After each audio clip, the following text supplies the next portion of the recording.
I think that's Leah. Hi there. Hey, how are you? I'm good, thank you. Nice to see you. Yeah, you too. You too. Checking So, out your website today. It's really interesting, and I'm excited to learn more about what you do and absolutely. well, Yeah, absolutely. Well, it's great. I'm very excited for us to do this live.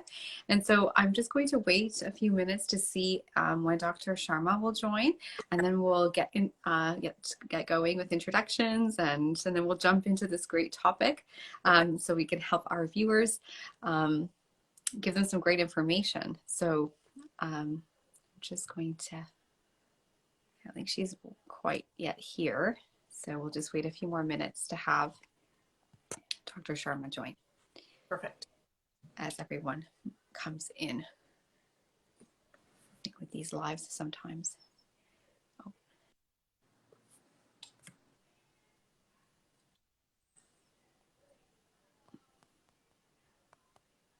Oh, I she can't see her. just waiting for an invite from you. Yeah, so I think our marketing team can probably see that.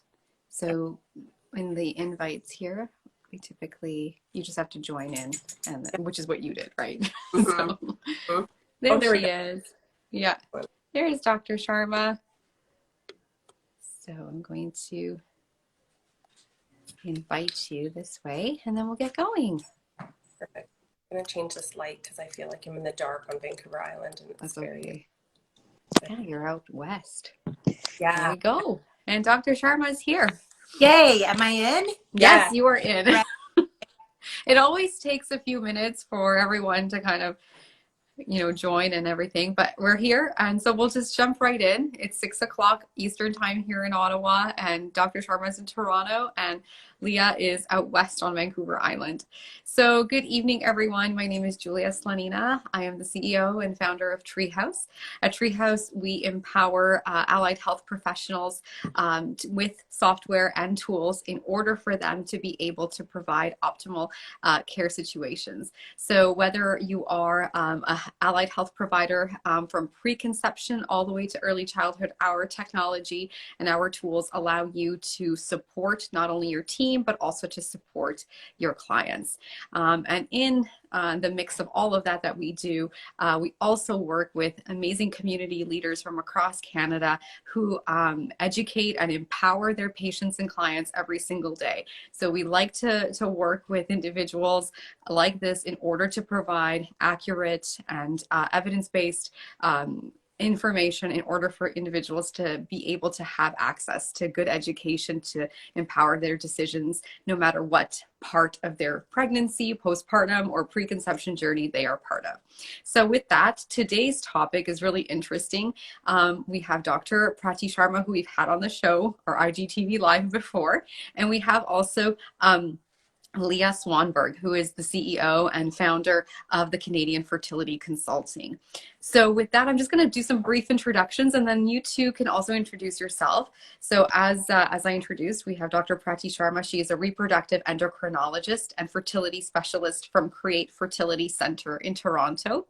And we have Leia Swanberg, the CEO and founder of the Canadian Fertility, or Canadian Fertility Consulting, rather. So today we're going to be discussing a gestational surrogacy in Canada. And so today's discussion is very much for individuals who are prospective.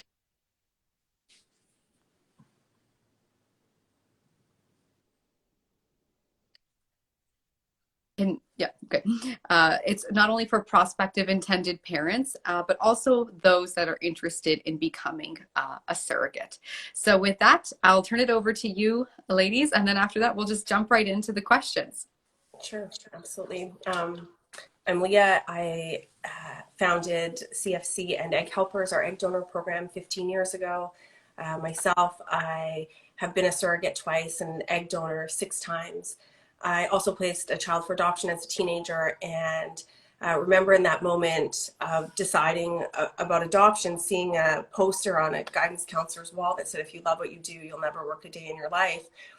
And in sort of having my own family after that, and a neighbor talking to me about her infertility, I remembered the moment seeing Alana's parents become parents in front of my eyes. And And I wondered how I could do that again, you know. And so I offered to be my neighbor's surrogate. It didn't work out, but I ended up going ahead and being a surrogate twice. And during those experiences, I suffered in sort of loneliness because there wasn't a community that, you know, Facebook didn't exist 20 years ago. And there wasn't the support and the connection. And it was always about giving these people a baby. And while that's lovely and we focus on that every day in our program, if it doesn't work, because IVF sometimes doesn't, then how do these women sort of reconcile what they've signed up for and how they've come to be a surrogate, whether a baby comes or not? We really welcome women into just a really deep, intimate connection with other women that maybe they haven't gotten an opportunity to experience. And so we grew this program to now we have just about 600 women between getting pregnant, and we hang on to people for around 6 months after the delivery and offer counseling and support and, you know, just loving on them and having them mentor other surrogates. And so we work with doctors and we work with Dr. Sharma, who shares our values around honoring these women and keeping them safe. You know, there are lots of things I want to do, but jumping out of an airplane without a parachute isn't safe, you know, and Dr. Sharma shares the same values around getting pregnant when it might not be the best idea.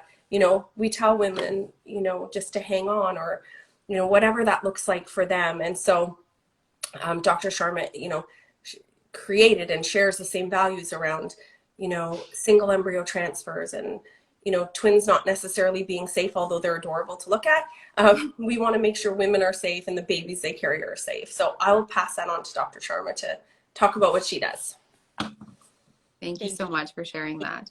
Yes, thanks, Leah. And thanks again for the invite to discuss this like incredibly important topic. Great conversation. We talk a lot in the fertility world just about female and male fertility, but this extension into what we call third-party reproduction, which is using an egg donor or a surrogate or a sperm donor, is probably a less known topic, but one that deserves a lot of attention. And I should say, first off, it's like I have a lot of respect for Leah, mostly because having been through the process and then supporting women who go through the process is very different from just starting an agency that's a business. And so because she's been through these experiences, she has a lot more sympathy, empathy, and can really get to know these women on another level. And, you know, that's a big philosophy that we both share, I think, in these types of cases, third-party cases. Like, the intended parents are obviously super important. They're the ones who are, you know, getting the baby or getting the gift at the end. But the journey for the surrogate and the egg donor is 120% equally important. And so I always look at it as, you know, 2 or 3 patients. So it's my intended parents. If they have an egg donor, it's the egg donor and the surrogate, and all 3 of those people are equally important, just as important to speak to, coordinate with, make sure their experience is a good one.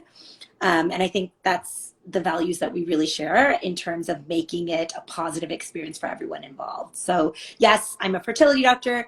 I participate in all aspects of fertility care. Third-party reproduction is near and dear to my heart, and I'm lucky to be at a center at Create that really is a big one for this type of treatment.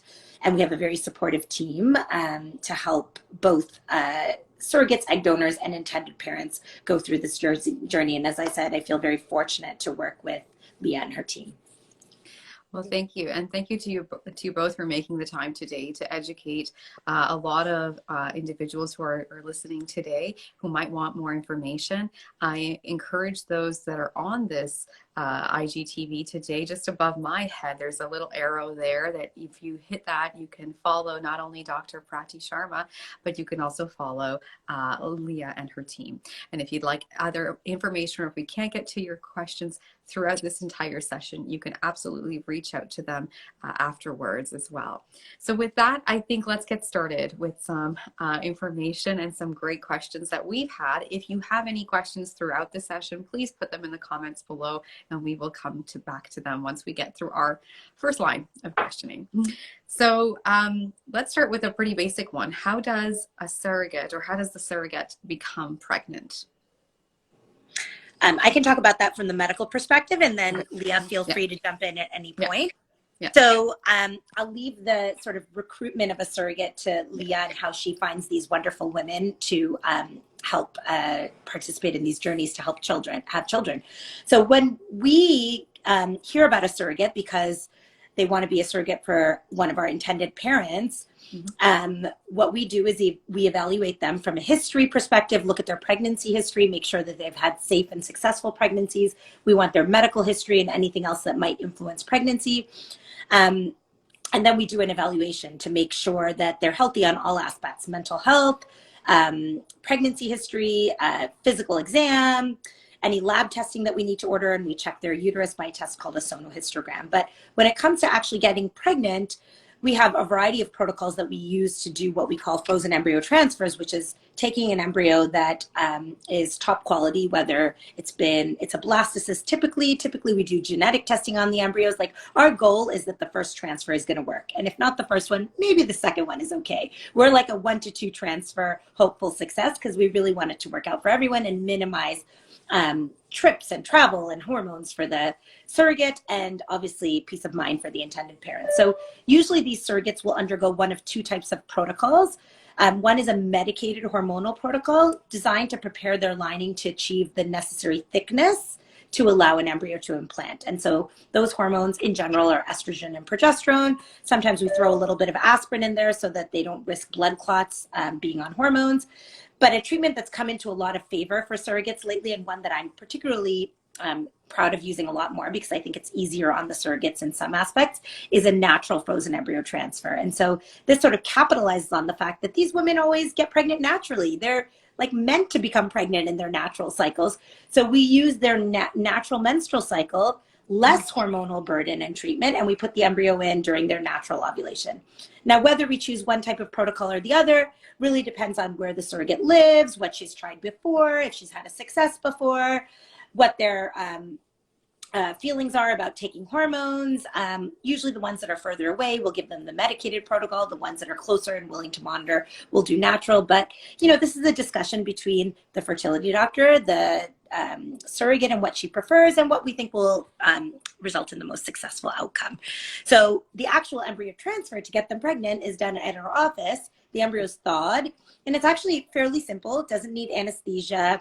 They come in with a full bladder, and we use a small catheter that goes into the vagina through a speculum, through the cervix, and into the uterus. And it's very uncomplicated. It takes 5 minutes. And they get a picture afterwards, and they get to see the embryo. And the nice thing is many of our surrogates will FaceTime their intended parents in to see the transfer. It's just, the whole thing is just, I can't say enough about how wonderful it is. That's wonderful. Thank you. And I'll let Leah add if she has anything that I've missed. Mm-hmm. I think that's great. Fertility treatments have come a really long way. And as Dr. Sharma said, it's a very simple procedure that takes so much emotional space and headspace, and, all rooting for everybody. And so, it's really about the surrogates, who come to our program. We want to talk to them about, have they had pregnancies before? Because that's a requirement for us. Do they have a supportive network, whether that's a partner, whether that's friends, whether that's family? Do they have people that they could lean on if they ended up with a pregnancy-related complication? I want to know what she's looking for out of surrogacy. What brought her? Is it she has a gay brother and he's not ready for kids yet, but she wants to help a same-sex couple? Is it that her aunt had breast cancer and she really wants to work with a cancer survivor? It's that specific. And it's really important for us that we honor what it is that a surrogate is coming to surrogacy to achieve for herself.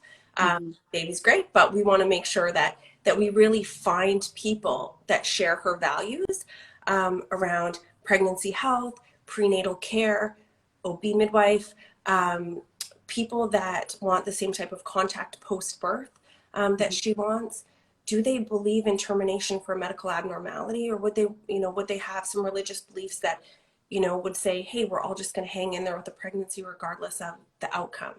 And so we work with the women independent of their match, because we make sure we can do that, that matching without any sort of interference, that it really is, she's come to these decisions on her own, as have they. So those are really great points. I think that for someone to think about if they're thinking about this process. But I think, Leah, for you, I think the next question really suits you in the sense that I'd love for you to share the requirements, if there are any, for surrogates, for them to meet. Do they have any requirements? Do intended parents have requirements as well? So let's talk about that.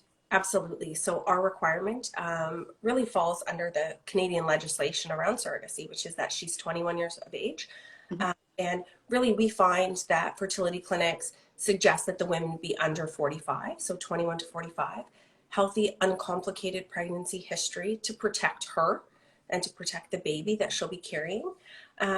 Willingness to undergo drug and alcohol testing, criminal record and background check, and be willing to engage in psychosocial assessment and process. We want to make sure that she's up for this, and that this is a good decision for her at this time. And so, we check all those boxes. We put all of those pieces into place for her, whether it's the background check, whether it's, connecting her with a therapist who can support her on some of the questions that she will, inevitably have, or her partner will have. And then undergoing the medical process and going through that testing stage, which, I will say 9.9% of surrogates, so almost everyone does pass, but there are sometimes a medical issue may arise. And so we want to find out what very early on, so that we can then help her. Dr. Sharma may refer her to a specialist to look at, her thyroid or iron levels or different pieces, so that she is able to enter back into the program when it is suitable and appropriate. Yeah. And I think that concept of a match and matching with the couples is really important, because I always tell my intended parents when they're looking for a surrogate, this is not an anonymous person like their egg donor might be. This is someone you're going to get to know and will be intimately part of your life for 9 months and probably more. Most of my intended parents, have that relationship ongoing with the surrogate, just like Leah said. Even after the baby's born, she comes to visit. Sometimes they do a second sibling journey, which is quite common in my practice and most practices. So it's really a relationship. And then during the screening process, yeah, absolutely. Like, this is medicine. Things can come up. I think it's great that knowledgeable agencies like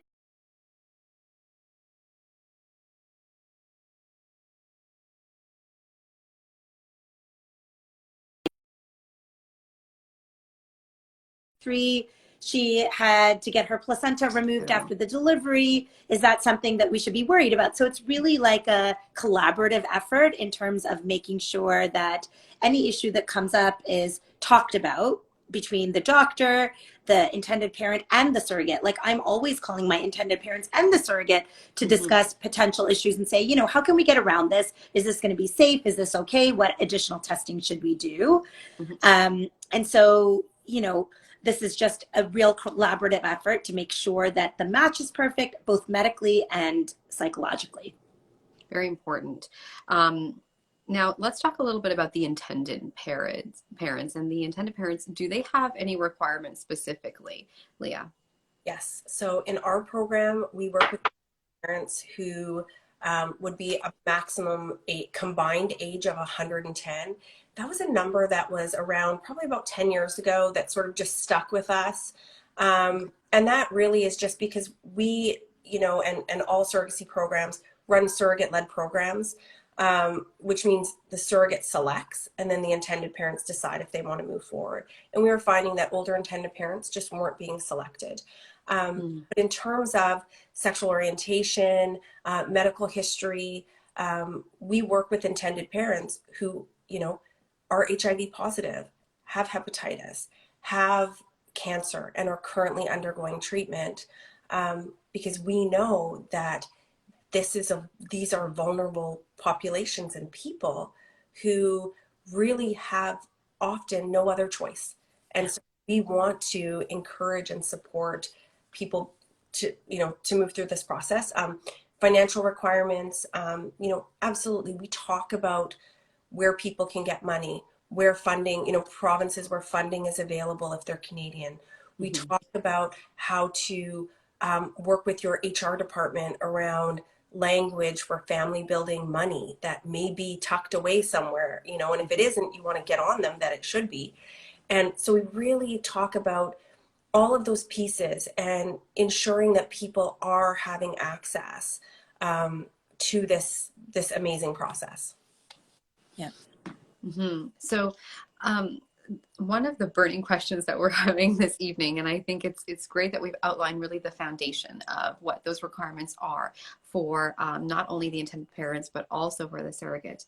But one of the burning questions that keeps coming in the chat is, how long does surrogacy take? How long does it take to match? One of the questions that we see for one of our viewers right now is asking, I heard that it's a really long wait time for getting help even from a surrogate, especially for a single male. Is this true, or is it a myth? I see that the viewer has also said that in Georgia or Colombia, that's really their only other alternative than staying in Canada. So these are important questions that a lot of families and individuals are considering as they make their choice.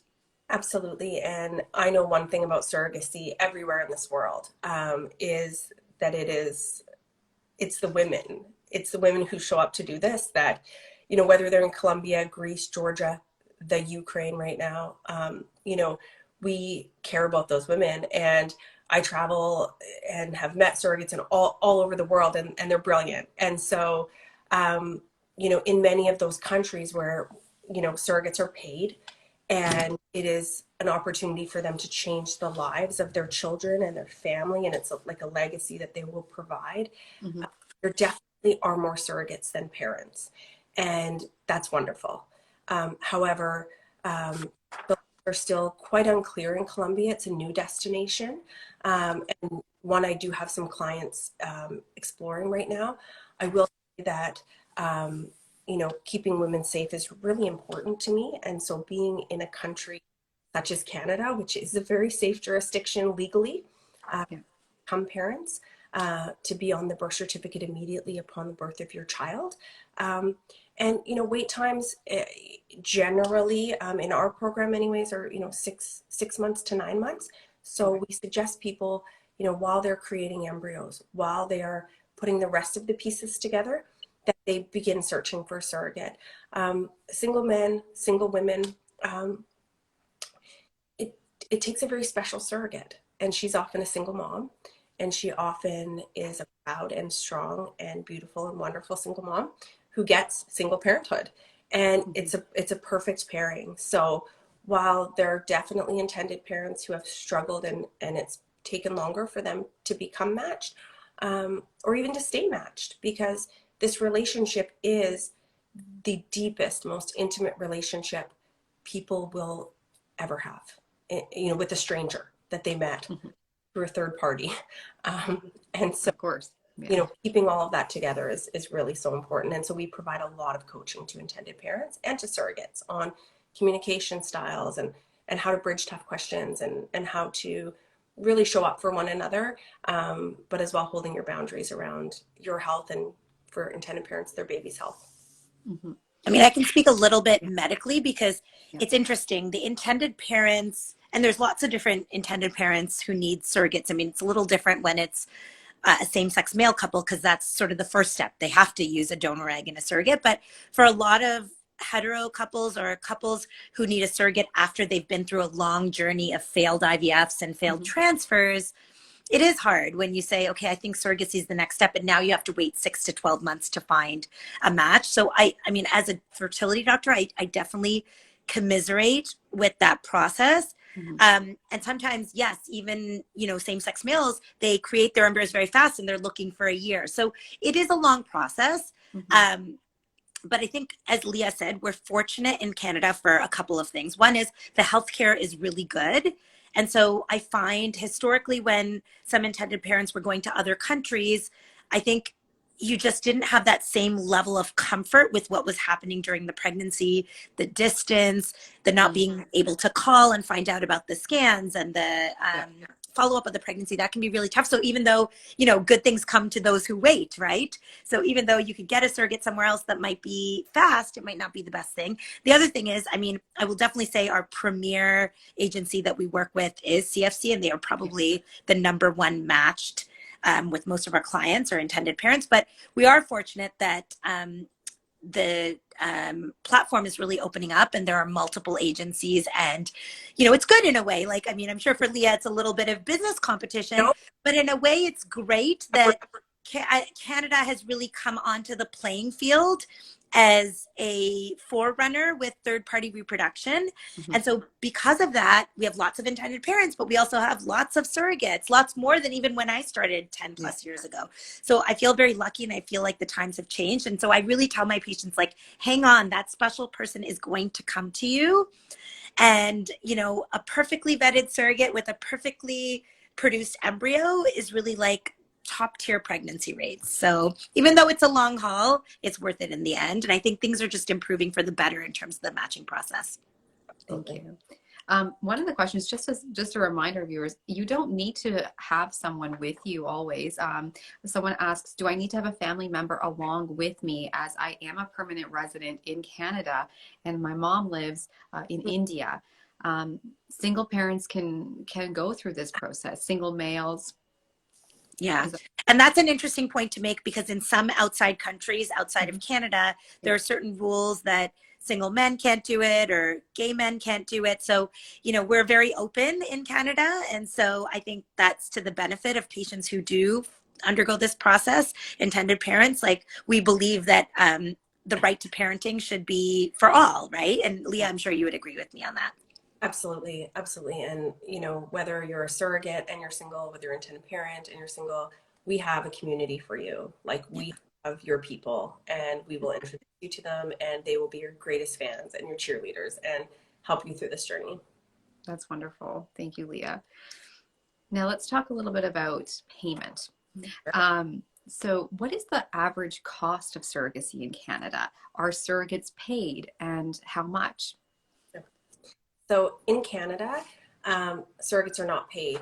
They receive a reimbursement of their expenses throughout the journey.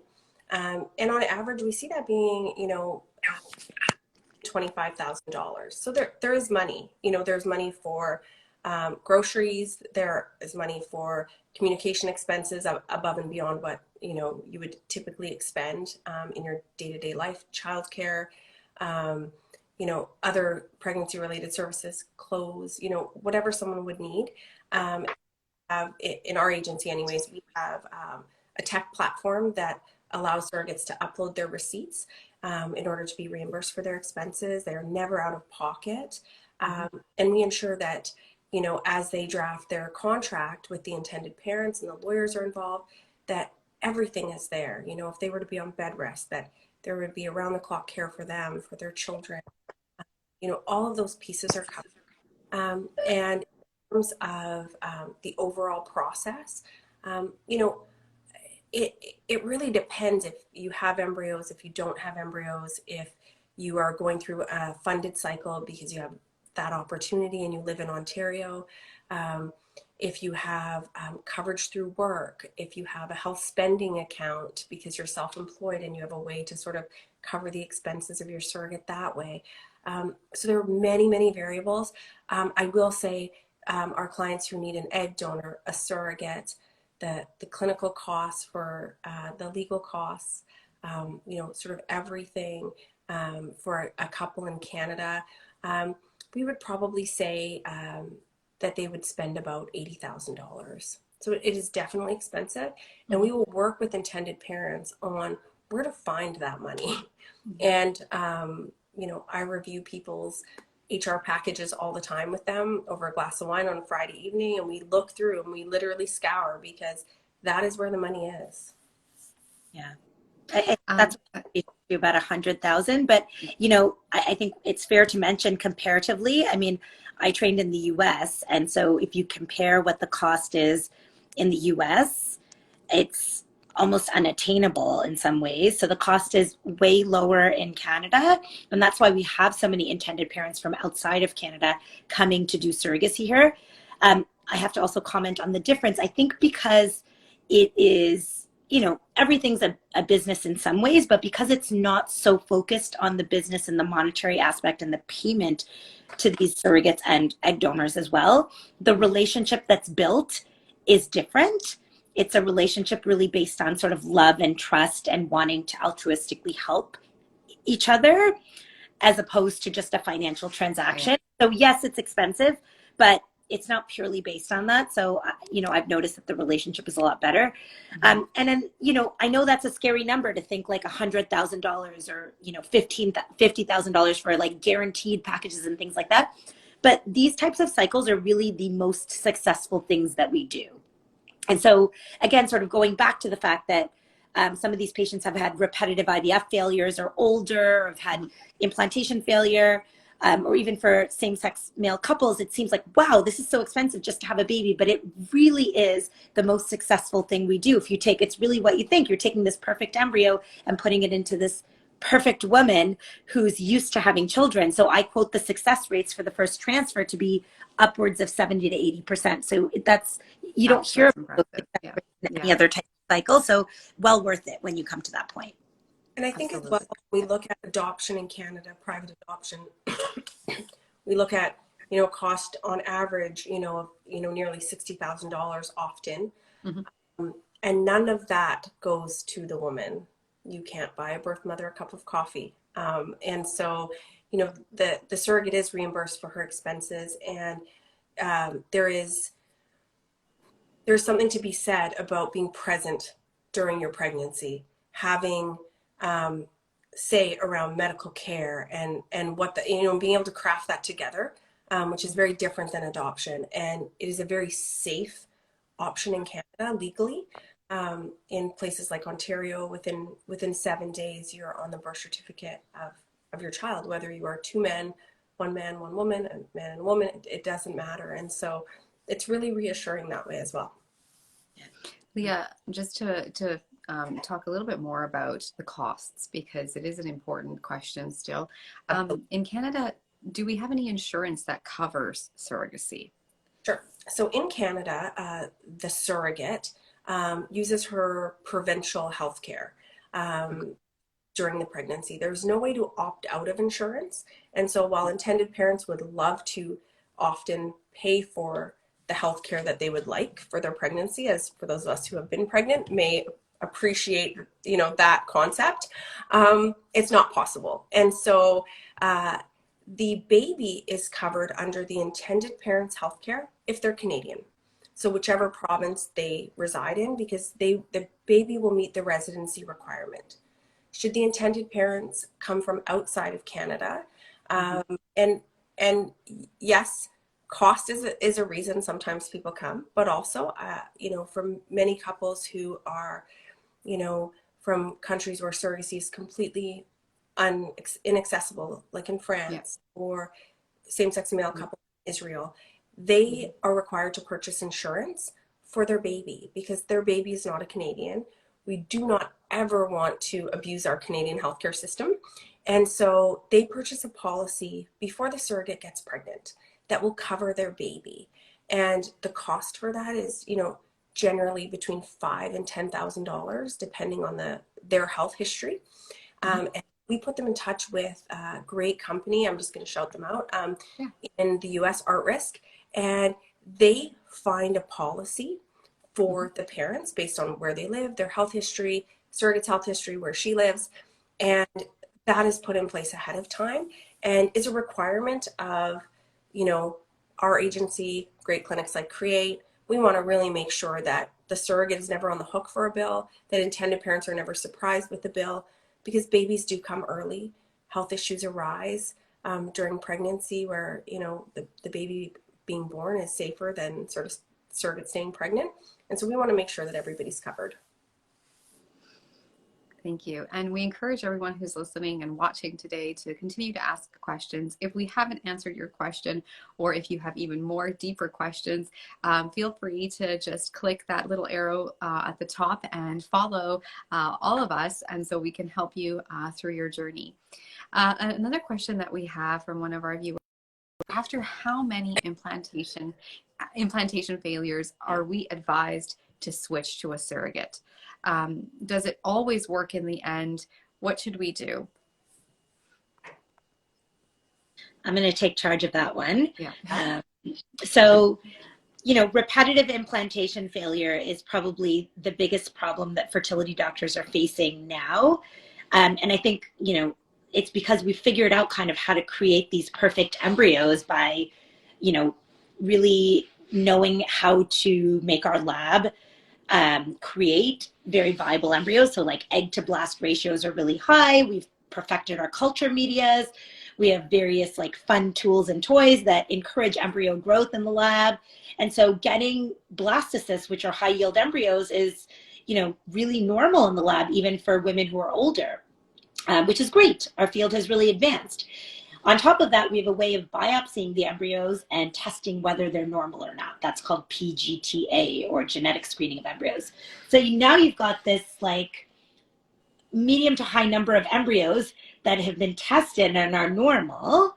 And so great, you'd think that was instantly 100% pregnancy rate. But what we found is you put those embryos into, whether it be a mother's uterus or a surrogate, they don't always implant. And so this became a new problem for fertility doctors. It was like, oh, wow, why isn't every embryo implanting? And now what I tell patients is it's a human body, right? We're not robots. And so there's lots of things happening during implantation. So implantation failure does happen. And so I would say it's not a absolute number because it really depends on the diagnosis behind implantation failure. For some women, we know as fertility doctors, okay, you have fibroids, it's your uterus, like those fibroids need to come out, we can fix this and you can implant. For some women, it's that their lining doesn't thicken up and we have to use extra measures to get their lining to develop. For some people, it's the embryos, and you have to look back at the embryo quality. Okay, are these older embryos from older eggs, and they're not really top quality, and we have to move on to an egg donor. So that's my job as a fertility doctor, to sort of look behind the scenes and see, okay, is it the egg? Is it the uterus? Is it something we can test with an implantation failure workup and find something that we can mitigate by giving drugs? So, you know, we all do that as fertility doctors. We look behind the scenes. There's endometrial receptivities assays that have been developed where you can actually test the endometrium and make sure that everything's normal. What I tell my patients is after 3 failures of top quality embryos, we need to sit down and do a re-eval. So go back to the beginning. Okay, let's look at your embryos. Let's look at the uterus, whether it's a surrogate or it's a mom's uterus. And let's look at the environment. What's happening in your medical history? Are there any endocrinological disorders? Do we do an implantation failure workup? And let's max out this situation. Once you've done all that and you've sort of tried with any sort of add-ons, 3 to 4 transfers, then we talk about surrogacy. But it also depends on how many embryos you have. If this is a couple who's done a donor egg cycle and they're maxed out for money and they have 4 donor egg embryos and we've done 3 transfers and there's only 1 left, we might not want to try again in that uterus. We might want to move to surrogacy. So, you know, just like all aspects of medicine, I really feel that this should be personalized, individualized care, and you have to look at each case closely individually. And it's also a discussion with the patients. Like some patients will say, you know what, Dr. Sharma, I can't do any more IVF. I have 3 embryos left.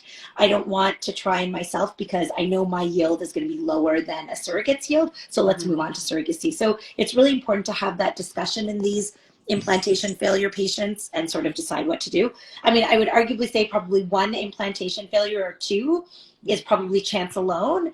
And that if you have enough embryos, going for a 3rd is reasonable, but it's really individualized. People always ask like, oh, what about immune testing and things like that? I mean, a lot of this stuff is not 100% proven. And I will speak for the surrogacy population that these are women who are supposed to become pregnant. So we do see implantation failure even in surrogates, but because this is a population that knows how to do it, they're good at it, I often will say, you know what, let's just try again. And 99% of the time you try again and you go to that 3rd transfer, it's going to work. Great. We have a lot of questions and we're slowly running out of time, so let's get through some of them. Sure. Can you have a surrogate for donor embryos? Yes. So for many of our clients, they financially cannot proceed without donor embryos. So we pair them with a clinic like Create who has donor embryos, you know, a whole program around that. And what is important is that if you are looking at surrogacy, that you talk to your agency or if your friend or your sister or cousin or someone's signing up for you to share this with you, that she is in a province or they are in a province in which you can have no genetic link to your child and still be named the parents.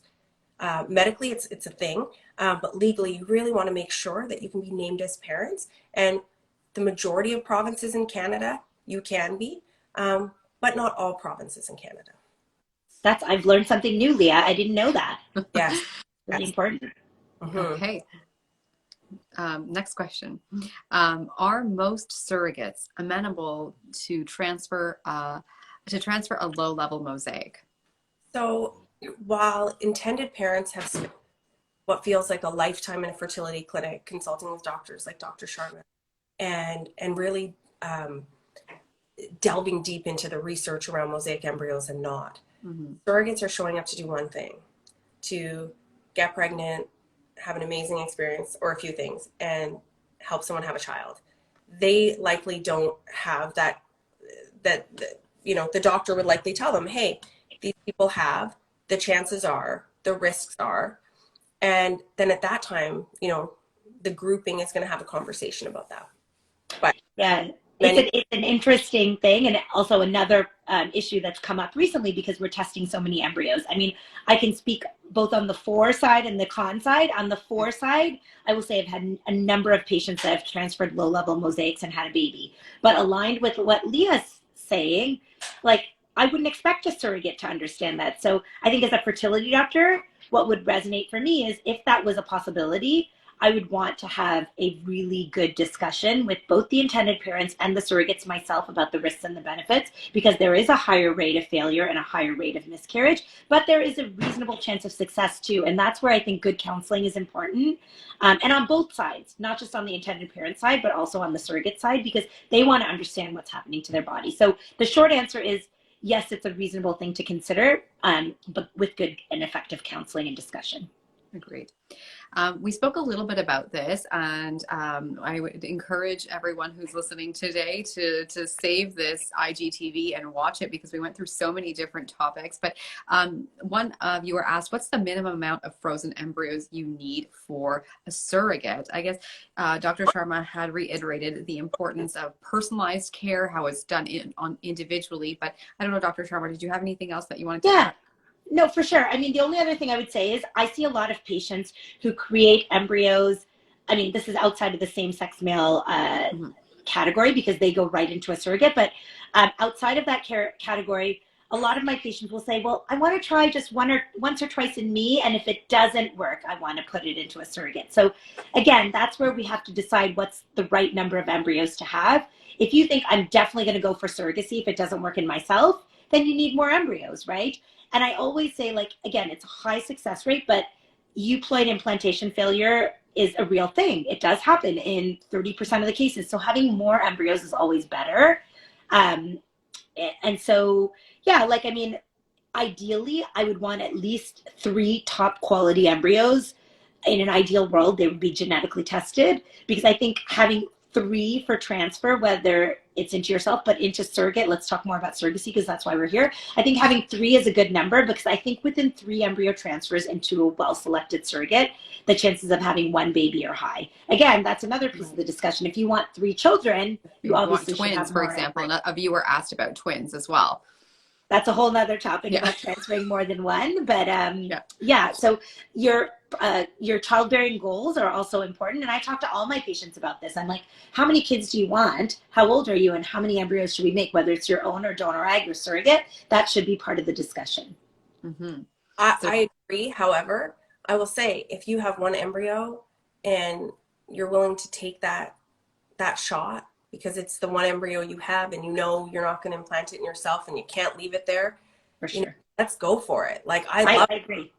I love them, and they happen and they come out all the time as, you know, positive. And so, you know, whoever it is that posted that, like, reach out to me. I will introduce you to people who had one embryo and a child. And that's like the best case to use a proven surrogate, right? That's Right, done it that's before. right. And so there's a lot of times that we'll say, you know, and I'll sometimes even email Leah and be like, you know, this is a good one for someone who's done it before. And so again, back to individualized care, Exactly. I think, you know, when you have one embryo, it's your only chance, like the perfect match with a surrogate that maybe has done it before. And it's not that a new surrogate is not going to do as well. They're going to do just as well, but that gives the intended parents and the surrogate a little bit more comfort.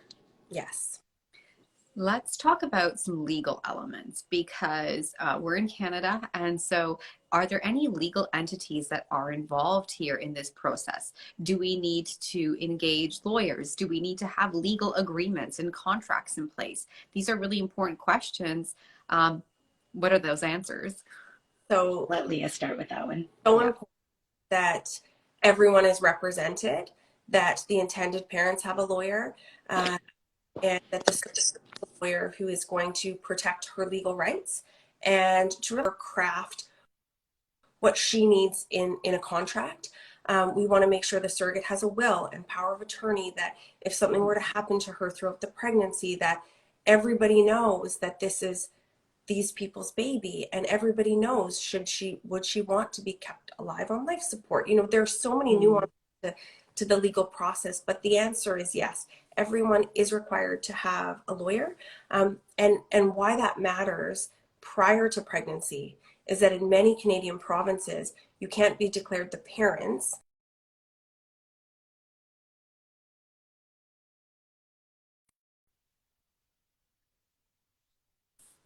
Okay, very I important. think it protects everyone. At Create, you have to have a legal document in place to move ahead with your transfer. It's part of the medical and legal screening. You know, when an intended parent wants a double embryo transfer, we say, you know, make sure that the risks of multiples and the potential need for reduction if it's triplets is in your legal document. So all of these things are vetted in that. And I think that's another place where Canada has really like moved forward at lightning speed. We have really great lawyers who are actually specialized in the field of reproductive law. And I know CFC has one like essentially almost on staff. So, you know, we're very good at connecting the intended parents and carriers with lawyers and just making the process easy and streamlined. So it's a very important part. absolutely. Well, thank you, ladies. I think one of our comments, we went through so many great topics today. We covered everything from the process, the requirements, even how it takes place. We discussed legal. We discussed so many different great and very important and relevant questions. One of our viewers that's watching us right now tells us, as a surrogate, I feel 100% safe with these two fantastic women. So if you are skeptical, that's like our biggest compliment. Yeah. Thank you so much. If you have any other questions that you'd like to pose to Leah or to Dr. Sharma, you can absolutely follow them under that little arrow, as I mentioned. We thank you so much for your time. If you want to see more content like this, we at Treehouse are passionate about providing the tools, but also the education surrounding anyone in the preconception to early family and early childhood space. We are absolutely thrilled for you to have joined us today. This IGTV Live will be available through our Treehouse platform, but also shared on the platforms of CFC and Create and Dr. Sharma's personal Instagrams as well. So again, my sincere thank you for everyone who's joined us and to our amazing experts this evening and this afternoon out west. Thank you so much. Thank you, for everyone. talking about this amazing topic. Thank you. Thank you. Take care. Good night. Good night, everyone.